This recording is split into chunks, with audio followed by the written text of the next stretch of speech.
But you can use the house.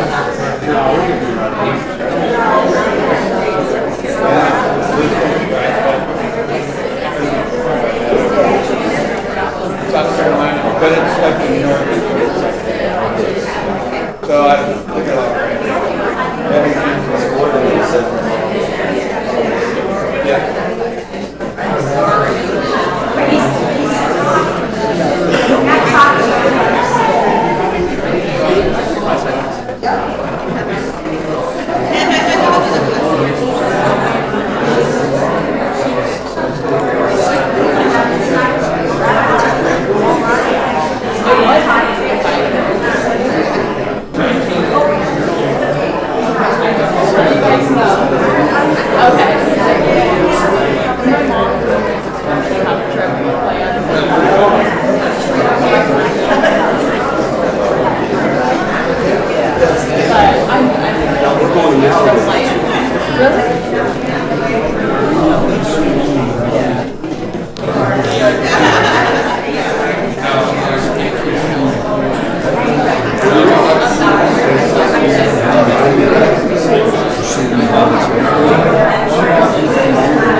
That was a cute little place.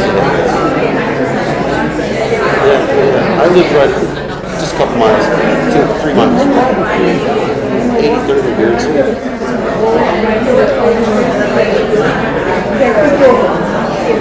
Oh, okay. So she's in Fullerton. Yeah. It's called Fullerton is the name of the subdivision. I'm right next to that.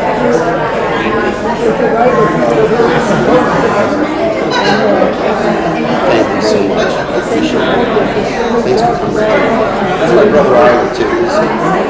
You are? I told you.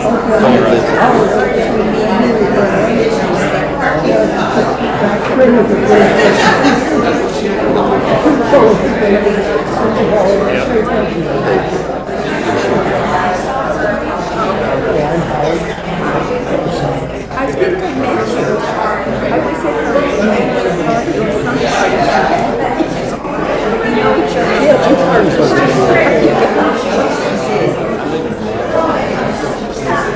My way back. Hey, Rebecca. He wanted to say a word to Edgar. And he'll go out to the brothers? Yeah. Right? He's a family friend? He's a friend of my mother's. So what's his last name? We can ask.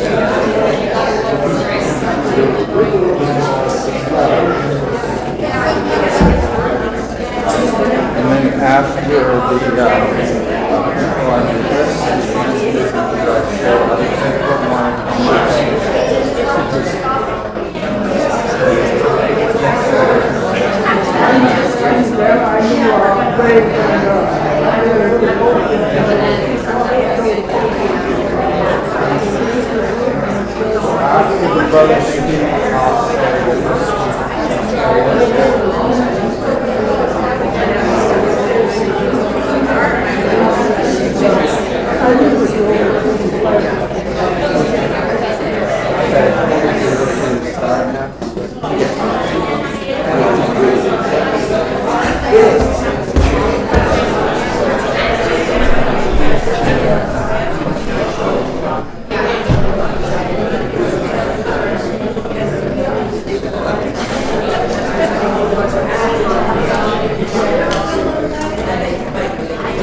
we gather together today with a very special responsibility and honor, and that is to remember and celebrate the life of Rae Bolnick, who passed away a number of days ago at the age of 102 and a half.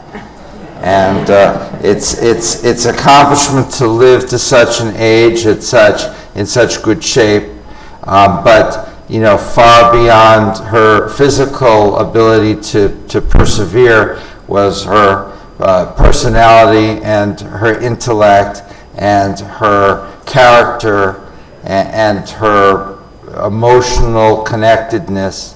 And for these four things, we really give thanks to God.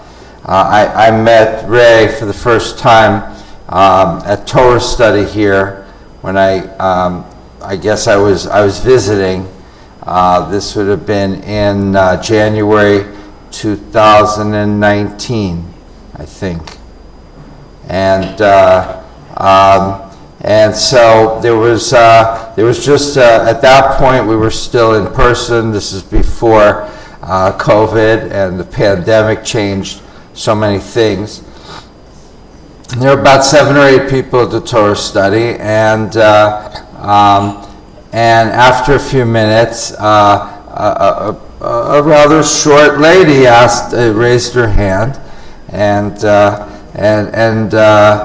then she started speaking, and my mouth just dropped open. She referenced the Sadducees and the Karaites and Josephus, and I was amazed at the way she could speak, how erudite she was, and the content that she knew so much. So I afterwards I spoke to her and I said, "Where are you from, and how did you learn so much?" And she said, "Well, I was in Skokie for many years, but I learned most of that here in Arizona." And so I have a lot of congregants in Arizona, and none of them seem to know much about any of these things. So I said, "How did you learn it in Arizona?" She said, "Well, I had more time, and I started reading, and so I learned." And then she was a very, very regular participant in Torah study. There's a number of us here today. Steve and Riva run the group, and Pam and Lorraine, and who else? Marcia, and who else is here from there? Babette, and a number, Minya, and Nan. I mean, the list goes on, and we're all here. We weren't in the same room with her the last 2.5 years or so. We were on Zoom, so we didn't actually see her in person, but there she was every week, and she didn't dominate the conversation in terms of time, but every 1.5-hour session she would talk 3 or 4 times, and her comments elevated the discourse tremendously. And we would talk on the phone periodically, but I remember maybe about 3 months ago she called me and she said, "Rabbi, I just saw the doctors and they told me that they can't fix what ails me, and I have maybe 3 months." And she said, "But I'm okay with that. I've had a good life, and I've done a lot of things, and I have a wonderful family, and I'm going to enjoy what time I have left." And she did. And when I saw her several days ago, she developed apparently a late in life affinity for hot chocolate, which had previously, not necessarily been her favorite drink, but now she suddenly liked hot chocolate. And so while I was there, she was brought a cup, and she pulled herself up on her own strength and started sipping away at the hot chocolate. and she was very happy. She said, "This is a great way to die, and look at how much fun it is." And there's people. Well, it was kind of like a long-term party. There was people camped out in the living room, and it was a little bit like Woodstock. I mean, a little bit. Rae, of course, was too old to have gone to Woodstock, so she would have been out of place. But she really she looked on the brighter side of things on one hand, but on the other hand, she could, it was not a opposite situation where things were terrible and she was all hooked up to tubes and bleeding out of both sides and then saying everything's wonderful. She was actually, quite alert, and she had enough physical ability to move around a little bit, and she had most of her loved ones nearby, and so she really felt that she was privileged and that she was enjoying her last few weeks on earth. And I've gotten an email from God since she went up to heaven, and Rae is participating in Torah study up there as well. And God said that she made a couple references to obscure commentators, and he wondered where she'd heard about them, and I said I didn't know either. So I wanted to read a few prayers and readings, and then we have a number of people who'd like to speak about Rae, and then we'll have the El Malei Rachamim, the memorial prayer, and we'll recite Kaddish for Rae.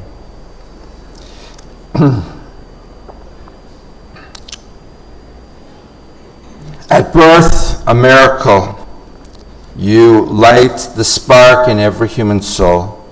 Emerging into light, we breathe it in, the neshama, your sacred gift of life.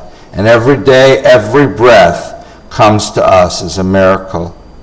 The light within us, unique and precious, is with us always while we live. When breath has ceased and life has gone, the neshama returns to you. And the spark that lived inside the ones we love, unique and precious, beautiful and good, is theirs no more. Their light is ours, their radiance now burns in us, eternal flame of memory. So we light candles to keep our love alive, to bring their light into the world.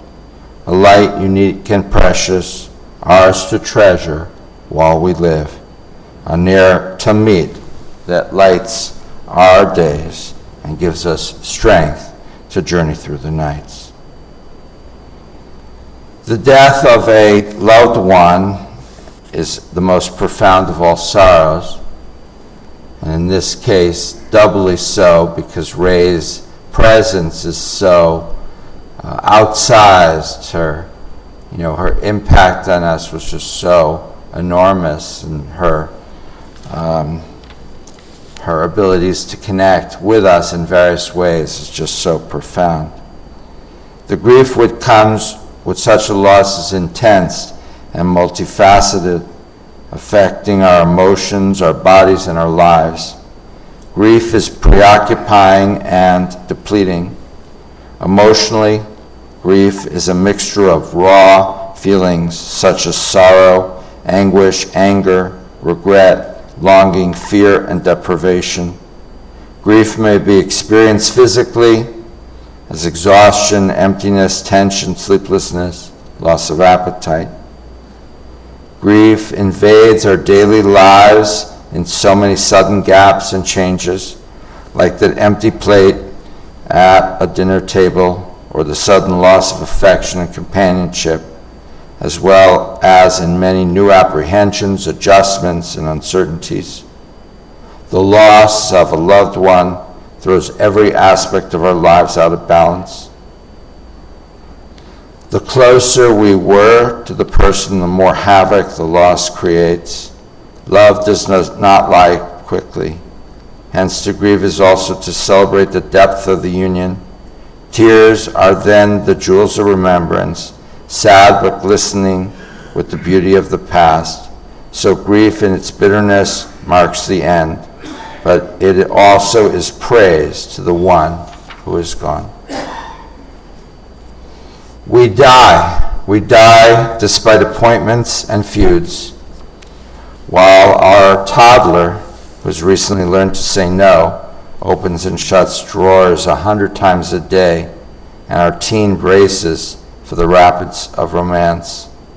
We die despite the contracts and business trips we planned, when our desk is untidy, despite a long list of things to do, which we keep simmering like a rich broth.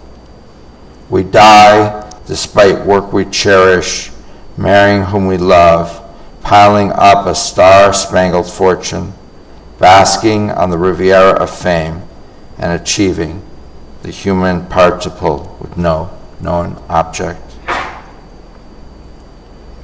Life is not fair, the old saw goes. We know, but the saw glides slow, one faint rasp, and then at length another. When you die, I felt its jagged teeth rip, small heart wounds open and bled, closing as new ones opened ahead. Horror welled not from the how, but the when. You died at the top of your career, happy, blessed by love, still young, playing by evolution's rules. You won, prospered, bred, rose in your tribe, did what the parent gods and society prized. Yet it didn't save you, love or dough. Even when it happens slow, it happens fast, and then there's no tomorrow. Time topples, the castle of cards collapses, thoughts melt, the subscription lapses. Shir Hamalot, Mimamakim Krotecha Adonai, Adonai Shema B'Koli, Tiena Aznecha Kishu Bot, L'Kol Tachanuni. This is from the Psalms. Out of the depth I cry to you. Hear me, hear my voice. Let my plea reach your ear.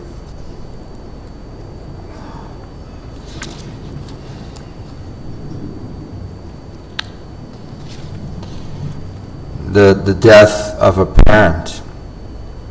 Move to the front of the line, a voice says, and suddenly there is nobody left standing between you and the world to take the first blows on their shoulders. This is the place in books where part 1 ends and part 2 begins, and there is no part 3. The slate is wiped, not clean, but like a canvas painted over in white, so that a whole new landscape must be started. Bits of the old still showing underneath, those colors sadness lends to a certain hour of evening. Now the line of light at the horizon is the hinge between earth and heaven, only visible a few moments as the sun drops its rusted padlock into place.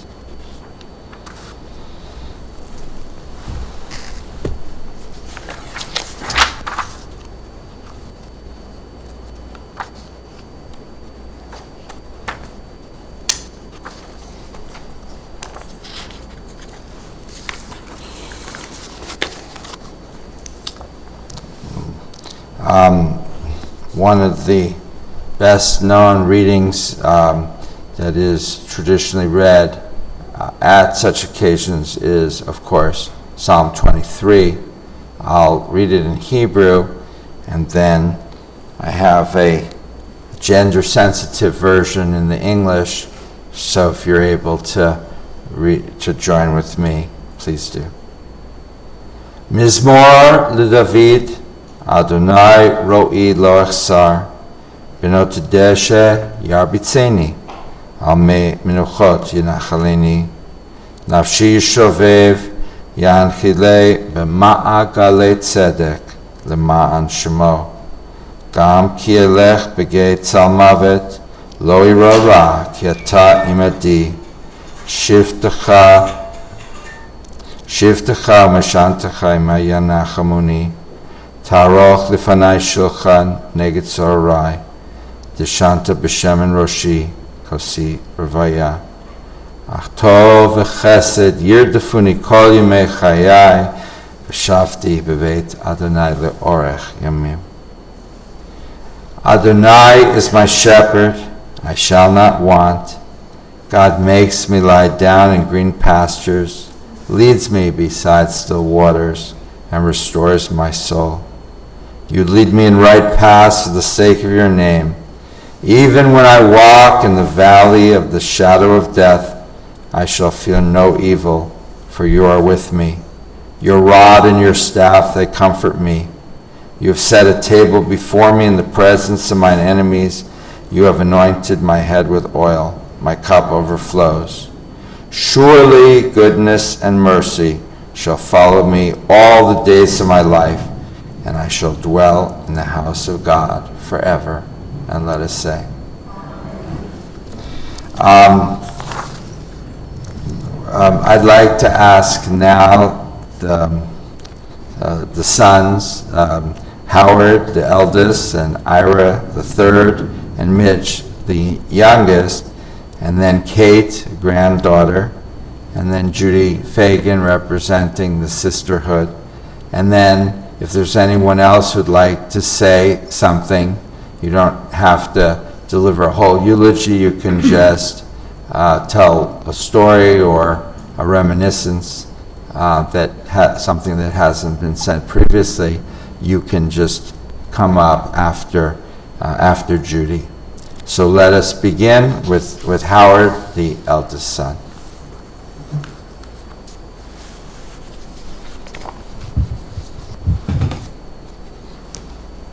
Shalom, everybody. Thank you for being here. I'm Howard. I'm her oldest son. And I'm here with you today to celebrate the life of my mother, Rae Bolnick. I'm 76 years old. I had her with me a very, very long time. That's a mitzvah.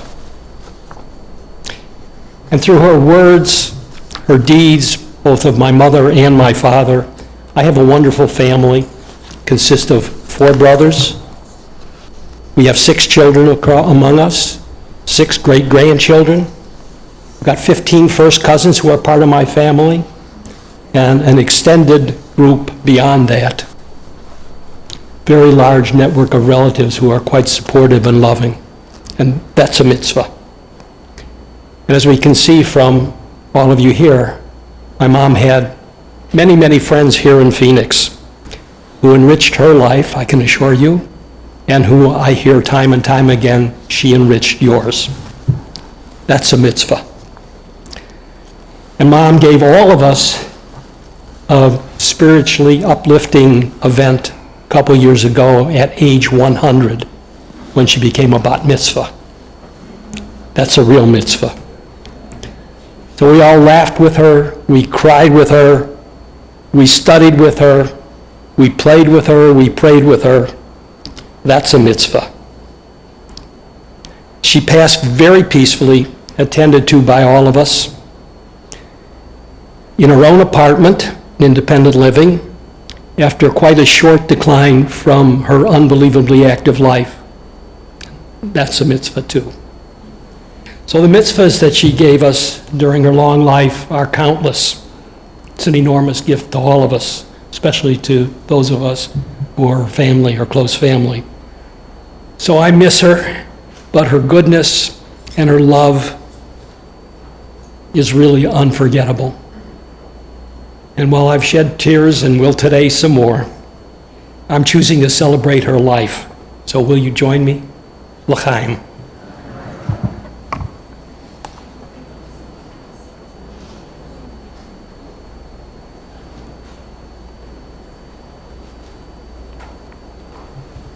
Good morning. I'm Ira. I'm son number 3. Son number 2 would like to be here. He was unable to join us. That's Bruce, and I know he's watching this celebration. Howard's Hebrew name is Chaim. Bruce's Hebrew name is Baruch. My Hebrew name is Yisroel. My mother always told me, I'm sure she told my brothers too, that that was quite intentional because it means blessed be the life of Israel. There's a little bit of cheating there because it actually is Chaim Baruch Yisroel, and the sentence is all inverted. But they happened to manage to put it together when I was born because Israel was a new nation, and they wanted to celebrate that and honor that. I was very close to my mother. I like to think that I had a unique bond with her. I was an asthmatic child. I was up almost every night with asthma attacks and bothering the dickens out of my brothers. My mom would come in and sit with me and soothe me and tell me that life was going to be good. I missed a lot of school, and so I spent time with her during those times. Our father was hospitalized when I was probably around 12 or 13 years old, and was not an active part of our lives for a number of years. And my mother raised, Howard was already at college, Bruce shortly thereafter went to college, but my mother raised us, and then, of course, Mitch, who was 11 years younger than I am. And so during that time, I leaned very much on my mother, and she was a source of strength and wisdom. After I went to college, I would come home during the school breaks, and I was a hippie. I attended college from 67 to 71, and I may have imbibed some foreign substances during that time. And when I was home, I would imbibe some foreign substances, and she and I would sit on the stairs between our main floor and our upstairs. And I thought, of course, that I knew the depths of wisdom and the meaning of life. But the more substance I had imbibed, the more my mother was able to relate to me and carry on a conversation that was very mystical and appreciative of life. I've never known anybody else like that. I want to give you just a little bit of history because I think it's remarkable. My mother's mother, my grandmother, was named Rose. So was my father's mother. We called them Big Grandma and Little Grandma. I like to think of my mom as Giant Little Rae, because she was little, but she was a giant among men and women. In reading through some of her reminiscences, I noticed some coincidences, and I wanted to share them with you. First, her grandfather came from Poland to the United States with a stop in England. Her parents, I should say. And in one of her numerous autobiographies and histories of the family that she wrote, she talked about two coincidences. One is her grandfather came to the United States and was in New York City. He went to London, and with his family, because they were escaping the Tsar and the Russian army. And his mother suggested that he meet people by going to the local synagogue in London. And I'm going to read this. Miracle of miracles, Moshe Hirsch, that was her grandfather's name, met a man there who had worked for him in his factory in Poland. It was Moshe Hirsch who had encouraged the man to take his family and find a new life in London. Moshe Hirsch had even financed the trip. The man told him, "If you hadn't given me money to come to England, I would not have this money. Now it's my turn to help you." The man gave him money and gave him a job, and that allowed him to build a stake that he could bring to the United States. He then had my Grandma Rose, Little Grandma. Second coincidence, again from her history, Rosie had a desperate need for a job upon her arrival in New York. There was a call for workers in a factory on 7th Avenue. Mama held out for hours before her turn for an interview was reached. There were only a few openings and most people grew discouraged, but she hung in there.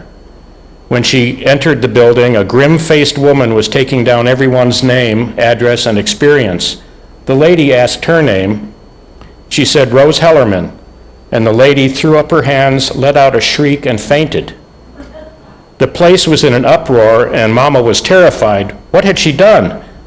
The lady was revived, threw her arms around Rosie, and told her that she had worked in Moshe Hirsch's home and had been nursemaid to Rosie and her brother. Miracle of miracles. Mama got the job, $3 a week.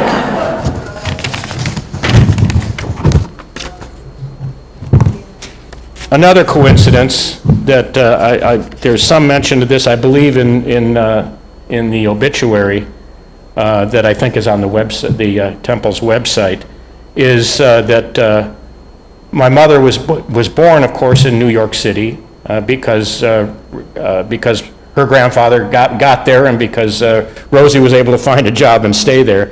She was the third preemie that her mother, that Grandma Rose had.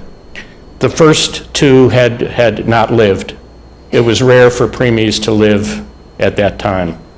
Coincidentally, a doctor of dubious credentials, as my brother Bruce put in the obituary, was running incubators. That he had brought back the incubator from Europe, and he needed to finance the fine-tuning of it and the development of it. And he did that by putting the babies in the freak show at the Coney Island amusement park and charging admission. My mother was in the freak show at the Coney Island amusement park for, we're not certain, but 9 months, as long as 9 months. Her dad had to pay $0.25 to get in to see her every time he wanted to see her. Her mom got in free. But there's another coincidence without which you would all be wondering why we're here today, whose life we were honoring, and I wouldn't be here and speaking to you. My mom was a giant. She had such a rosy outlook and incredible optimism and was so encouraging to everybody she met. You know, some people are glass half empty people, some people are glass half full people. My mom was the glass is overflowing. This was despite many misfortunes that took place in her life. Her father lost his business, became depressed, left the family. She later found out because he felt that was going to be beneficial to them, given how he felt. He didn't feel he could function. And he largely disappeared from her life for many years.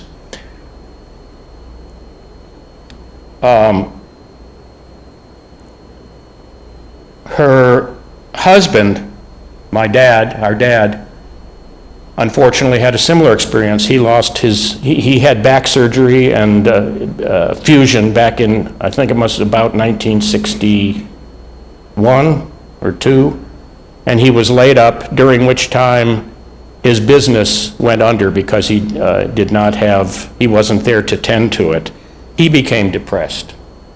He became severely depressed, and he was not part of our lives for a good number of years, and never really fully restored to the same balance that he had up until then.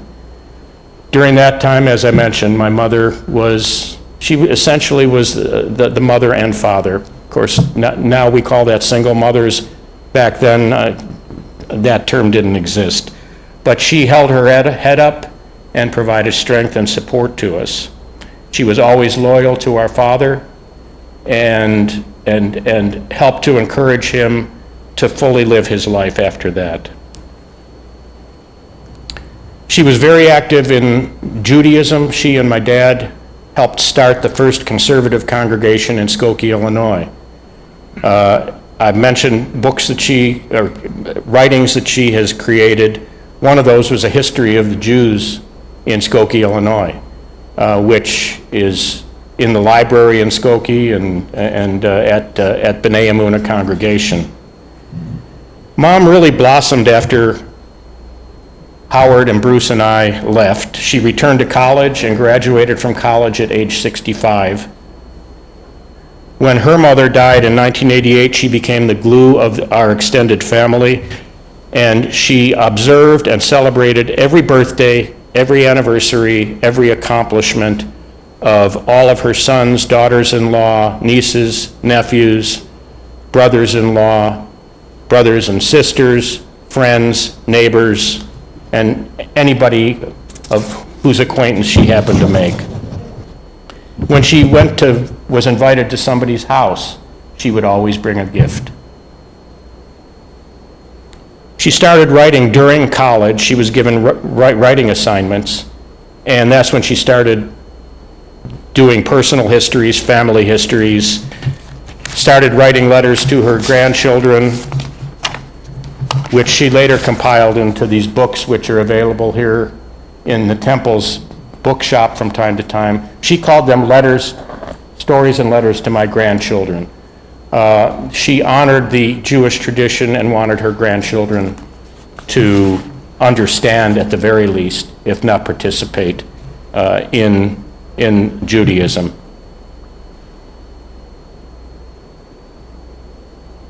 Howard mentioned that she was bat mitzvahed at age 100. She told me, and I think she told my brothers as well, that she had an ulterior motive in being bat mitzvahed, and that was she wanted to bring her side of the family and my father's side of the family together, because when we had family reunions, it was either one side of the family or the other side of the family. Of course, weddings and bar mitzvahs, everybody was together, but it had been a good long time since that had been the case. So once again, she was thinking of family and being the glue of the family. Her mother, as she describes it in one of her family histories, was always finding something good. She described her as an affectionate soul with a happy laugh, who loved people, who was quick in action, spirit, and wits, and was practical and a model of good common sense.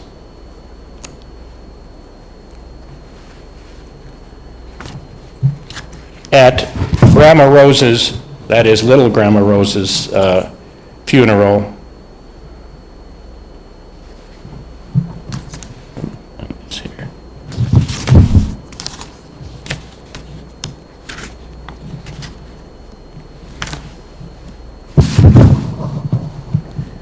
the rabbi described, and I'm hoping you're hearing the same echoes about my mom that I am in this.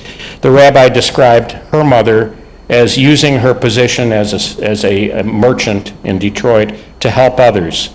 During the Depression, she made weddings in her home for Jew and for Gentile. Landsmen coming from Europe were assured of work and a place to stay. She gave money to the poor and the oppressed. She paid for people's doctors, for Christmas trees, and for toys. She even shared when the Depression hit her. If she had 50 cents in the cash register, she gave 25 cents to one who came to ask. She saw the good in people and never expected to be paid back. She showed tremendous love. Her family were her jewels, her precious jewels. Every spouse of her children was one in a million. Her ringing phrases will remain. Life is made to be good to others. She had a great tenacity and personal strength. She danced enthusiastically at her 90th birthday and finally said to her partner, "I think I better sit down, I'm stealing the show."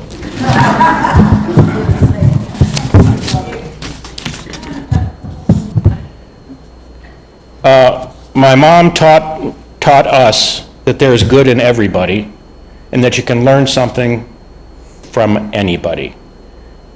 That is why she engaged people. That is why she treasured interaction with people. I asked her several years ago, back in 2018, what she was most proud of in her life. And she said, number one, my sons, they are productive and good people. Number two, my writing. Number three, I'm always learning, moving forward in some way.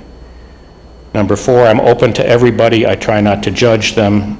And number five, I have a sense of humor, although I can't tell a joke. Number 6, tend to your circle, family, friends, and neighbors. Maybe comfort someone, make things better. And finally, I'm there for people. I try to make them feel better. During her decline in the past month, she was fully aware of what was happening to her. She was gracious. She was grateful for her life. She would tell us when she woke up from sleeping that she had just traveled around the world and visited old friends, and that she was just having a great time. I called her our own Mother Teresa, and her response to that was, all I ever did was try to be nice to people. With regard to her being comfortable and having a gradual and gracious and graceful death, she said, I have known so many people, and I know so many people who are ailing from one or another debilitating condition, or who are injured and in pain. She said, I feel like I'm getting away with murder. I'm almost done, you'll be happy to hear. There are some bookends in my mom's life, going back to coincidences. I read somewhere within the past year that something that's patently obvious, but I don't know that many of us think about it. Your first breath when you're born is in. It's an inhale. Your last breath when you die is out. Definitely a full circle. My mom was born at the tail end of the Spanish flu.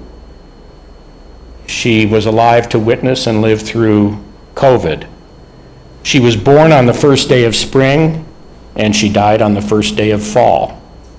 That's why it's 102 and a half to the day. In one of her writings, Mom said that it's called No More a Little Girl. She said, Papa, Papa, this is about her father, of course. Papa, Papa, she wrote this after his death. Papa, Papa, I miss you. No one can love me as you did.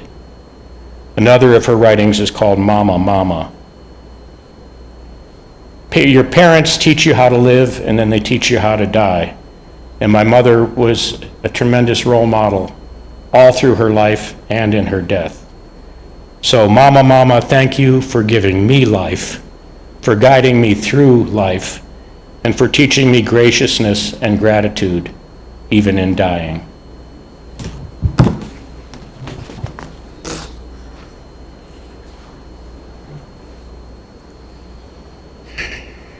Well, I'm the baby. Don't look like a baby, but I'm the baby.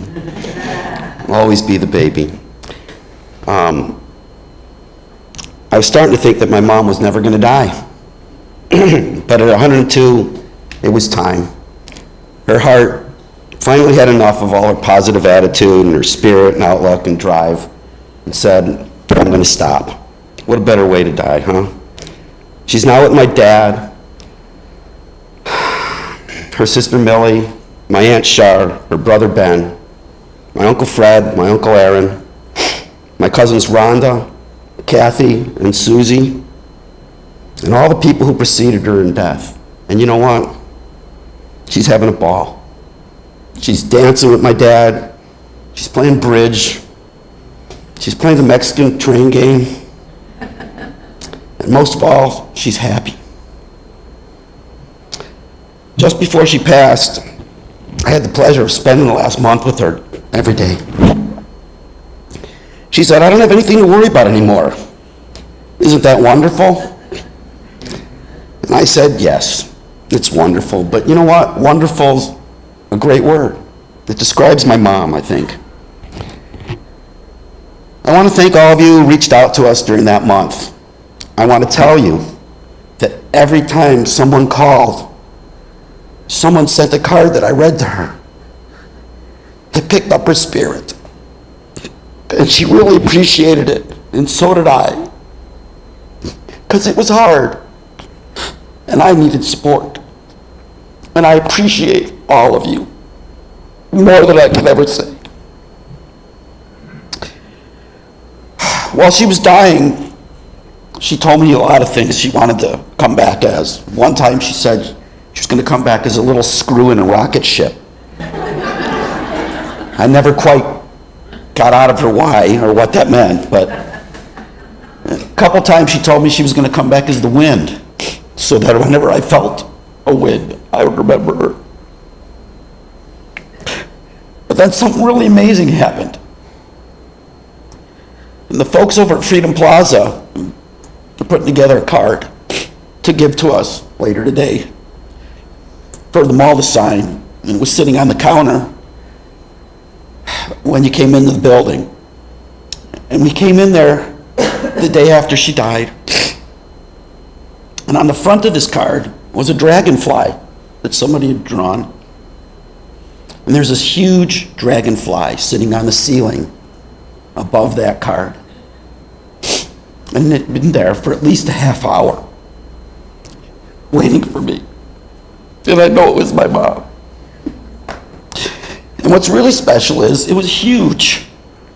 It was like that big. So my mom was finally big. And I thought that was so cool. And then the next day, when my son and I were walking into Freedom Plaza, they have double doors that open up to the outside. A dragonfly, I like to think it was the same dragonfly, flew in with us and flew around our head. And I said, "Hi, Mom." He said, "Hi, Grandma." Then she flew off into the building to go say hi to other people.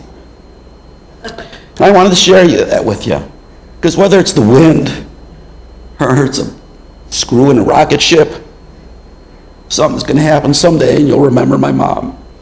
And I want to thank you for that. As she lived her life, she died with dignity and grace and a positive attitude. She understood her fate and accepted it. And she taught us all one more lesson. She was a teacher. And in death, she taught us again. Thanks for the lesson, Mom, and the vast outpouring and the accomplishments that you have in your life. With that, I'm going to leave you with one last thought that she shared with me during her dying days. She asked that we all experience the true wonder of this world. She said that most of us spend our lives worrying about going to hell and hoping that we'll go to heaven. And she said, but you know what? We have both right here on earth, and we experience them every day. And she wanted everybody to be positive, to understand each other, to thank each other, and live with each other, and see the beauty of this world. She spoke about the elements many times the last couple days, and she was amazed that out of all the elements in the world, that two of them, hydrogen and oxygen, made up the vast majority of this world. She said that over and over to me. I asked her why she thought that was so amazing. And she looked at me and she said, because it is.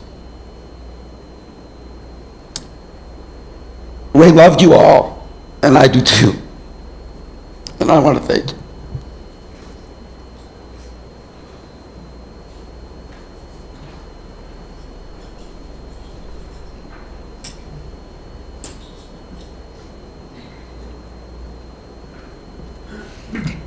Hi, everybody. I'm Kate. I am Grandma Dee's granddaughter. I'm her youngest son's daughter.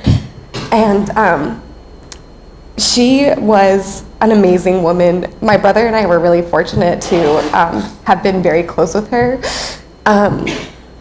We were born and raised here, and after my grandpa passed, she moved in with us. And I was an 8th grader, a freshman in high school, so it was a very pivotal time. You know, there's a lot of emotion going on at that point in your life, and she was always there for us. And again, everyone has said that she's a teacher, and she taught me and my family so much, especially during that time. She always was there to sit with me and have just like beautiful philosophical conversations about everything from A to Z. Sorry. She was just one of the most happy people. The reason why I call her Grandma D is because one day she came inside after she had had a swim, and me and my friends were sitting around the table, and we asked her how it was, and she said that her swim was absolutely delicious, which of course, you know, we were 14 and thought that was hilarious. So she was Grandma Delicious to us. Bread was beautiful, swims were delicious. Like, she just had a beautiful outlook on life. And so from then on, she became Grandma D to us. She, throughout my, you know, years in high school, was always there. She threw us a tea party and, you know, just always was there for us, and never skipped a beat on having an opinion on what we were wearing. Always said we looked interesting, which that's how we knew. That's how we knew. You know, she always told me if my makeup was out of place. She had my back. Made sure I didn't look like an insane person. But obviously, outside of the looks, she was just there to impart wisdom at any point that I needed. If I was feeling down, she would just sit with me and, you know, tell me everything's going to be all right and help me work through it. So I just love her so much, and may her memory be a blessing.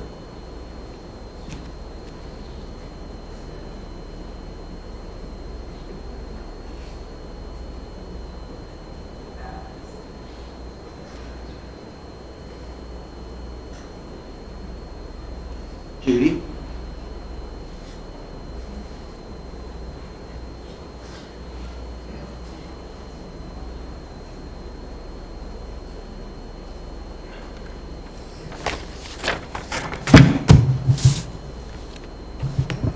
We are all gathered here today to mourn and remember the life of Rae Bolnick. 102 years. I forgot the half. I believe we all can say with high respect that Rae was in everyone's sisterhood, and Temple Shalom in her heart, and her warm hello and caring everyone. With Sisterhood as Sunshine Chairman, that was her appointed job, she used to send out cards by hand, on the computer, painted, everything went out. She sent them for birthdays, anniversaries, recoveries, losses of life. We also have books, which one of you mentioned that we have there.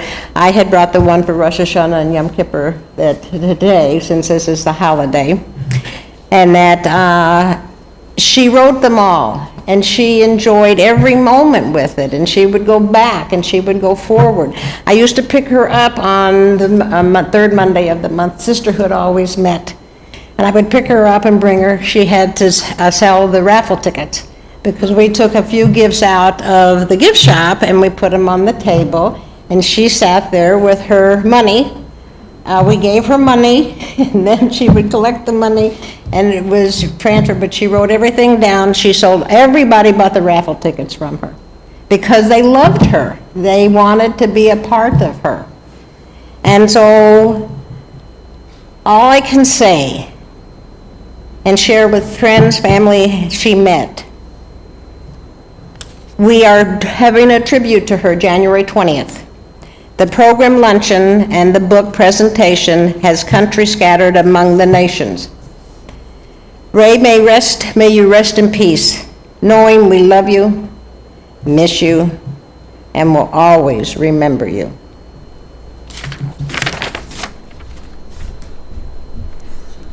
Now we're going to ask those who'd like to come up and say a few words or tell a particular story. So you don't have to be called up. You can just come up, and we'll start right now.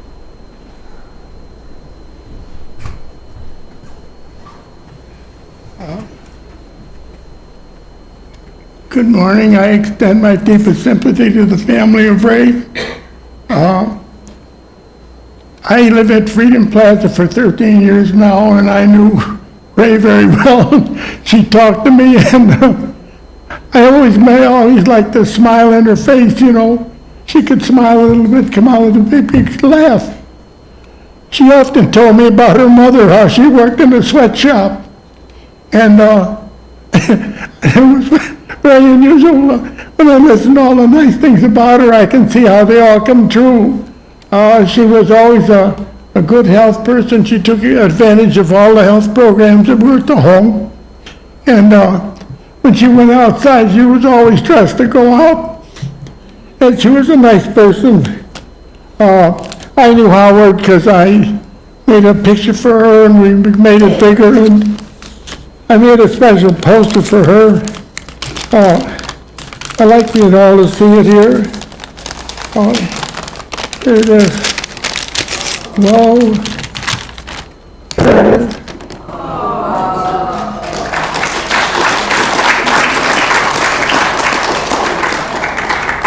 And that's about all I have to say, but she was a lovely person. I'll give this to you, Ray, and all right, sir. Thank you. We love you.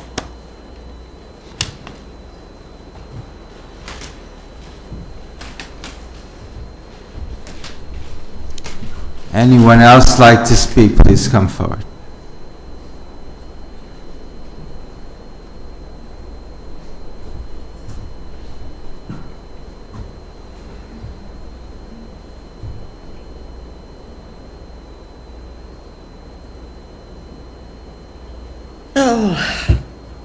Your mother, for me, I feel like she was a gift.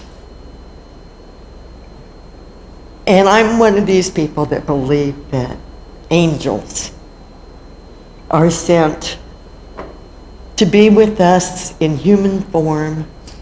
And I believe that your mom was an angel. And I am so blessed and so thankful to be able to have shared love with your mom. And every Friday when she would come to Shabbat, I would always help her out, and she'd say, "Oh, my Bonnie," and I always called her my Rae. And even talking to her on the phone, whether it was for 15 minutes or 20 minutes, I always felt this incredible lifting of just this joy of life because of your mom. She is always going to be special to me, and I just wanted to tell her family that I loved her dearly, very dearly, and I consider Rae a gift.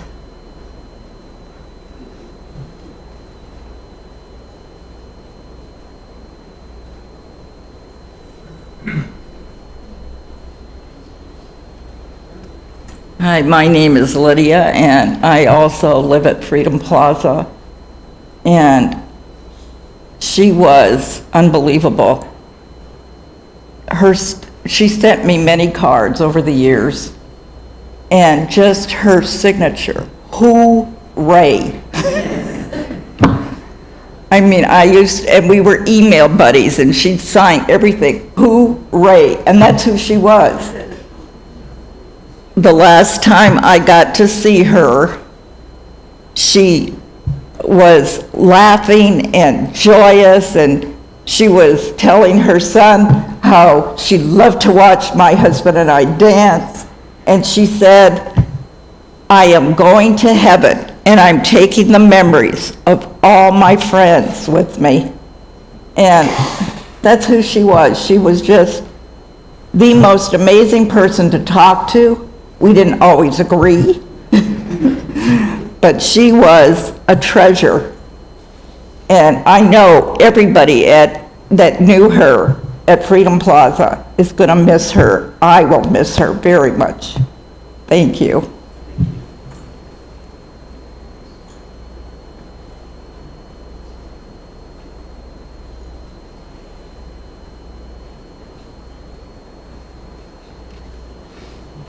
Hello. Let me open this up real quick.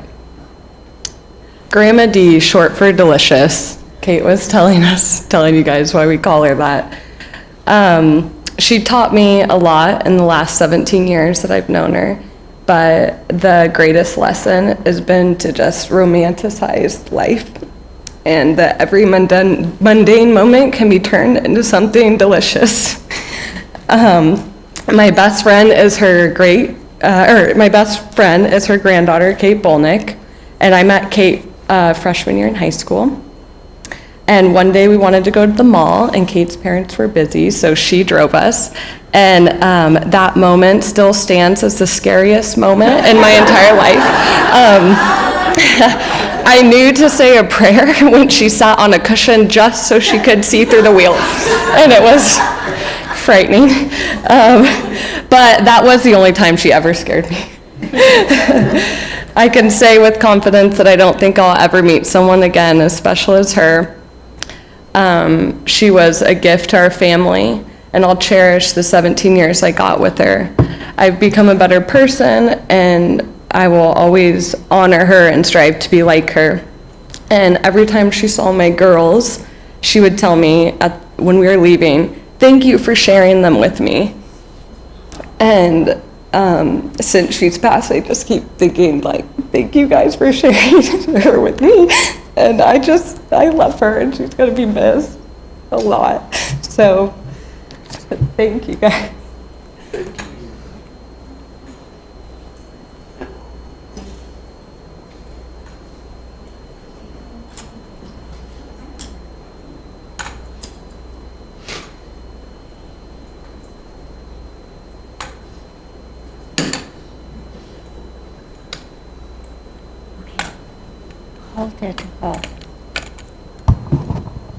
She was a wonderful and a delicious person. She really was. She would call me and give me ideas. When I was religious practice chairperson for so many years, I was running out of people I could ask to come and speak to both Christian and Jewish groups. She always came up with someone. She was amazing. And on top of that, for sisterhood, she always got us great speakers or gave me great ideas. So she is missed. I spoke with her just briefly. I just want you to know she was a wonderful woman, and you know that. Very bright.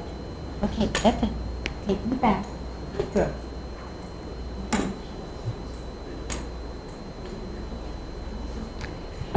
I just have a couple of funny things to mention about knowing Rae. Of course, again, she always remembered everybody remembered me with cards, a wonderful person, but a couple of real cute stories. A couple of years ago, I was up at Banner, across the street from us, and I just went to go see a doctor, and she was there, and I sat down next to her, and she kind of looked down on the dumps, and I said, "Rae, what's wrong?"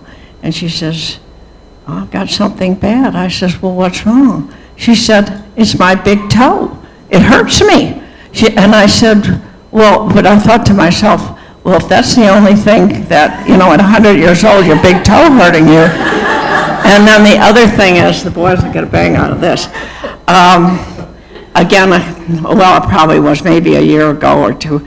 I was sitting waiting for a ride down on the bench, and she was sitting there kind of looking a little bit down the dumps. I said, "What's wrong?" She said, "Well, I guess I just can't think anymore." I said, "What's wrong?" She says, "It's my boys." I said, "What's wrong with your boys?" She said, "Sometimes they think I'm 8 years old."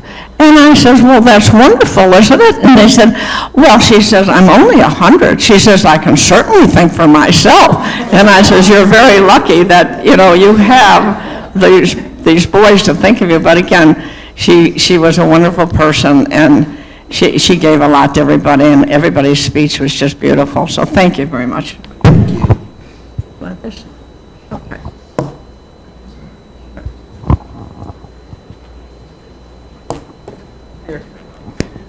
Many of you know who I am. I'm Steve Siegel. I'm also part of the Torah study group, and Rae was an inspiration. She really, really was.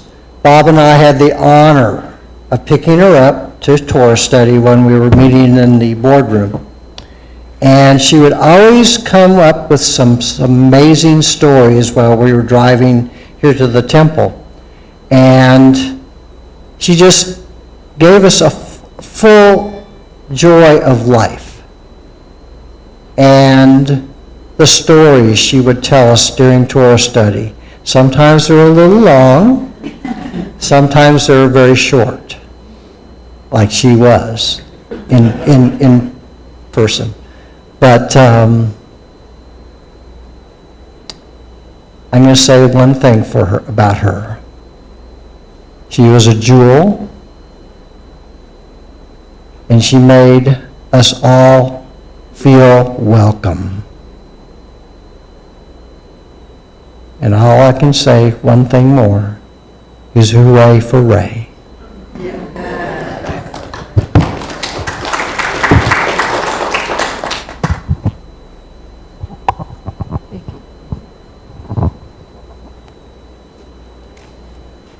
Hi, I'm Shari Young, and I'm part of Sisterhood. And I put those books together for Rae. I didn't know what I was volunteering for because I thought there would be a couple short books. But I learned a lot. And it was just amazing that she cared so much for her grandchildren and wanted to pass on her heritage. And she did all the typing. I didn't have to really retype very much, so. And then I want to make one other comment. Today we're serving a little broccoli kugel that she had sent the recipe in May to Sharon Helban, somebody active in 2 or 3 of her groups. And so we have copies of the recipe if anybody wants it. And I just noted on the email, and this was only in May, and she said, I just got my new printer. So she was quite the woman. And she did always have ideas for programs. That was just unending.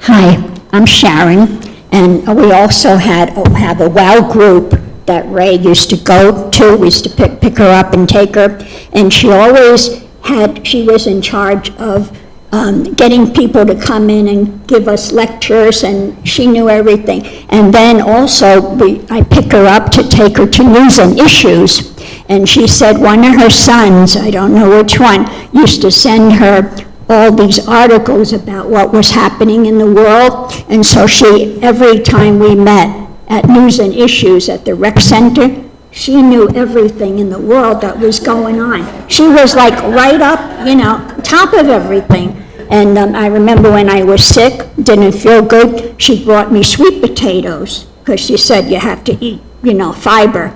And just a wonderful person. Thank you.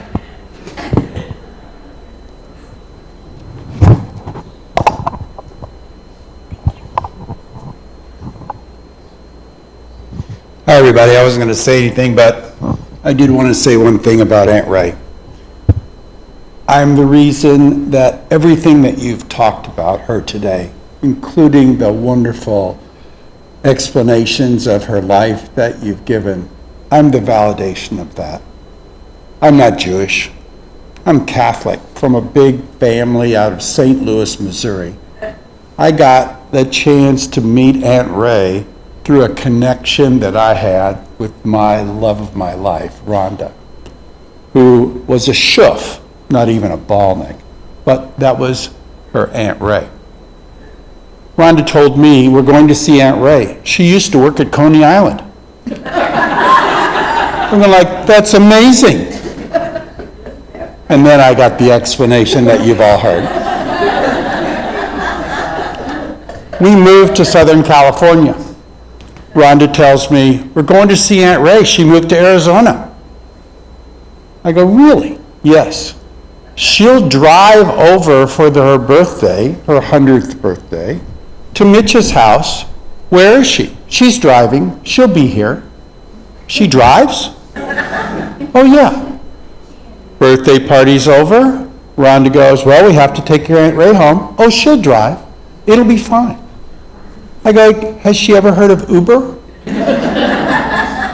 So I ask Aunt Rae, Aunt Rae, why are you still driving? She goes, oh, that's how you meet friends. The person who drives always has other people that want to go with them.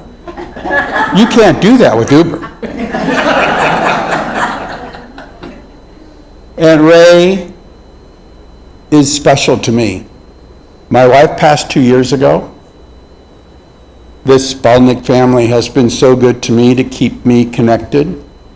But Aunt Rae called me every month, just not to let me know how much she still loved me, but to validate the fact that I was still part of the family and had requirements as a result of that. Thank you, Aunt Rae. You mean the world to me.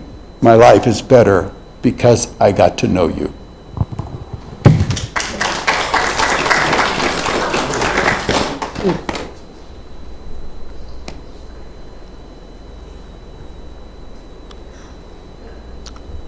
Please rise for the memorial prayer, the El Malei Rachamim, in memory of Rae. El Malei Rachamim, Shochein Biromim, Hamsei Minucha Ninchona Tachat Kanfei Shechina, Im Kedoshim Utorim Kzor Rakia Masirim, Et Neshamata Rae Bolnick, Shalcha Alama, Baal HaRachamim Yastireh B'Tzeter Kanafav Le'olamim V'Yitzror B'Tzorah Chaim Et Nishmata Adonai Hu Nachalata V'Tunuach B'Shalom Al Mishkava. May the source of life, the fountain of all being, open our hearts to compassion and our eyes to wisdom, that we might glimpse in perfect peace and sadness the way of all things. May Rae's memory be for us a tremendous blessing, and may we never let the light of her love grow dim in our hearts. May we all remember all of her worthy and righteous deeds, that her memory be bound up B'Tzorah Chaim in the bond of life. God is our source and our destination, our beginning and our end. May Rae's death awaken us to this truth, that the bond of love that we shared and share not be severed in sorrow. May Rae rest in peace, and may her soul return speedily to God. And let us all say, Amen. We conclude the memorial service by reciting the Mourner's Kaddish in her memory. Their prayer books, you can find the Mourner's Kaddish on page 598. There's transliterations on the page. we join together. Page 598. Yitgadal v'yitgadash shmei Rabbah v'yalma dibra krutei v'yamlich malchutei b'chayechon v'yomechon Ubachaye de Kol Beit Yisrael, Ba'agala B'zman Kariv V'imru, Yehei Shmei Rabbah Mevorach Le'olam Ulamei Amaya, Yitbarach V'yishtabach V'yitpo'ar V'yitruman V'yitnaseh V'yitadar V'yitalel V'yitalal Shmei de Kudsha Brichu, Le'la Min Kol Berchata V'shirata Tushbachata v'nechemata, Damiram bi'alma v'yimru, Yehei Shlomo Rabba min Shemaya, V'chayim aleinu v'al kol Yisrael v'yimru, Oseh shalom v'romav, Hu ya'aseh shalom aleinu v'al kol Yisrael v'yimru. May there be abundant peace on earth, peace from heaven, and life for us, for all Israel and all humanity. And may the one who creates harmony on high bring peace to us, to all Israel, and all humanity. And may we forever remember Rae with great devotion and love, and may her memory always be for blessing. And let us say, Amen. Amen.